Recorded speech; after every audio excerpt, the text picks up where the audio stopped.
You are looking at Julian's pronunciation guide, where we look at how to pronounce better some of the most mispronounced words in the world, like this other curious word. But how do you say what you're looking for today?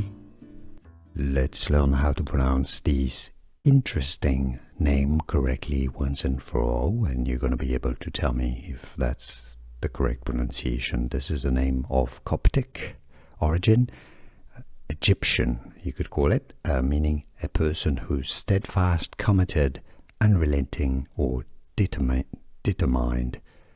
Mina is generally the most common pronunciation. Mina. Now some say it in English Mina, which is also the name of a pharaoh, one of the first pharaoh of Egypt. Mina or Mina. How do you pronounce it yourself? Mina or Mina? Let us know in the comments. Let everybody know. Here are more videos on how to pronounce more confusing words and names too many mispronounced. Like this video if you found it useful. I appreciate your support. I'll see you soon and thanks for watching.